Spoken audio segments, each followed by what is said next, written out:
నమస్తే చూసే వాళ్ళందరూ ఖచ్చితంగా జై బాలయ్య అని కామెంట్ చేసి సబ్స్క్రైబ్ చేసి చూడండి. ఖచ్చితంగా జై బాలయ్య అని కామెంట్ చేసి సబ్స్క్రైబ్ చేసి చూడండి. అన్న, బాలకృష్ణ గారి డాకు మహారాజ్ మూవీ ఎలా అనిపించింది మీకు? అన్న, నిజంగా చెప్తున్నా, బాలకృష్ణ గారు అంటే ఆయన ఒక నటసింహం. నరసింహస్వామికి ఒక ఎంతో ఆరాధ్య దైవం లాంటి భక్తుడు. నటన అనేది వాళ్ళ వంశానికి పెట్టింది పేరు. నటన అనేది వాళ్ళ రక్తంలో ఉందన్న. నటన అనేది వాళ్ళ వారసత్వం, వాళ్ళ రక్తంలో ఉంది. నిజంగా ఏంటంటే, మామూలుగా నేను ఇంతకు ముందు ఏందన్న అసలు డాకు మహారాజ్ సినిమా, ఏం డైలాగులు అవి, ఏం పంచులు, ఏం ఏం ఏం సీన్స్ తీసిండన్న. ఇంటర్వెల్ బ్యాంగ్ పెట్టిండు, అసలు మామూలుగా పెట్టలేదన్న. లాస్ట్ క్లైమాక్స్ సీన్ ట్విస్ట్లు కూడా అసలు ఇరగదీసి పడేసిండు. స్టార్టింగ్ నుంచి ఎండింగ్ వరకు ఇంత కూడా డిసప్పాయింట్ అనిపించలేదన్న.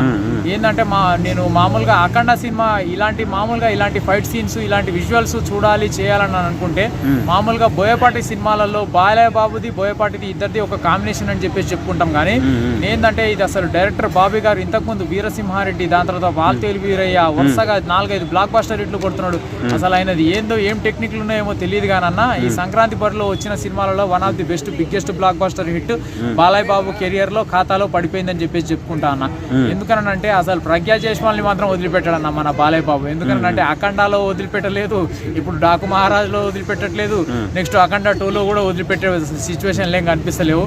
ఆ హీరోయిన్ ని పెట్టుకున్నంత కాలము వరుసగా హ్యాట్రిక్లు ప్రజ్ఞా జైస్వాల్ని పెట్టుకునే వరుసగా 3 హ్యాట్రిక్ హిట్లు కొట్టేటట్టే కొడుతున్నాడు అన్న నాకు మా బాలయ్య బాబు అయితే. నిజంగా మామూలుగా ఇలాంటి ఫైట్ సీన్స్, ఇలాంటి విజువల్స్ చూడాలంటే బోయపాటి సినిమాలో చూడాలి అని చెప్పేసి ఎక్స్పెక్ట్ చేయొచ్చు. కానీ అసలు ఏందన్నా అసలు ఆ ఫైట్ సీన్స్ బోయపాటిని మించిపోయే లెవెల్లో అసలు ఆ స్టోరీ రైటింగ్, ఆ డైలాగ్ పంచులు, comedy scenes, visuals, emotional scenes ఏం తీసిండన్న. అసలు స్టార్టింగ్ నుంచి ఎండింగ్ వరకు సీన్కి ఒక్కొక్క సీన్కి ట్విస్ట్ చాలా ఎన్ని ట్విస్టులు ఉన్నాయరా బాబు అని చెప్పేసి మైండ్ బ్లోయింగ్ అయిపోయింది ఒక్కొక్కళ్ళకు. కానీ ఒక రకంగా చెప్పాలంటే అన్న, ఓవరాల్గా మూవీ పరంగా చూసుకుంటే ఒక మంచి కంటెంట్, మంచి ఓరియంటెడ్ మెసేజ్ ఉన్న స్టోరీ అన్న ఇది. ఫైటింగ్స్ అవన్నీ ఎలా అనిపిస్తుంది? ఫైటింగ్స్ ఏంటంటే అన్న, ఏదైనా చెప్తున్నాగా అన్న, ఇలాంటి ఫైటింగ్స్ ఏమైనా ఎక్స్పెక్ట్ చేయాలంటే బోయపాటి సినిమాలో ఎక్స్పెక్ట్ చేస్తాం. కానీ బోయపాటి సినిమాలను మించిపోయే లెవెల్లో తీస్తున్నాడు అంటే బాబీ గారికి అసలు నిజంగా ఎన్ని గుండెలు, ఎన్ని ధైర్యాలు వస్తే ఆ రేంజ్ లో లేచి ఉండొచ్చు అని అనిపిస్తుంది. కానీ అసలు ఎక్కడ కూడా కాంప్రమైజ్ అయితే లేరన్న. నిజంగా ఇద్దరు తోపుల్లాగా, అటు మ్యూజిక్ డైరెక్టర్ పరంగా చూసుకుంటే తమను తోప్ మ్యూజిక్ కొట్టిండన్న.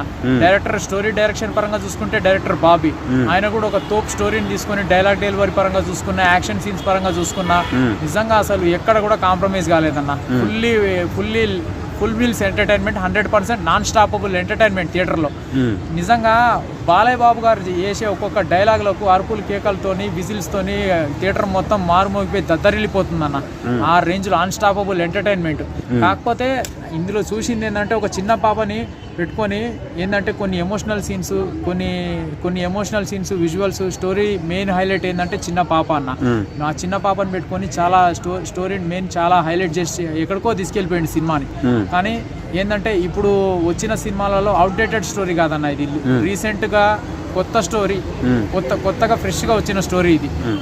ఈ సంక్రాంతి బరిలో వచ్చినటువంటి సినిమాలలో ఆడియన్స్ అందరు ప్రతి ఒక్కళ్ళు థియేటర్కి వచ్చి ఆన్ స్క్రీన్ మీద చూసుకుంటే 100/100% వితౌట్ 1% కూడా డిసప్పాయింట్ కాకుండా ఉండే సినిమా అని అంటే ఈ డాకు మహారాజ్ సినిమా అని చెప్పేసి చెప్తానండి. ఓకే అన్న, థ్యాంక్ యూ సో మచ్.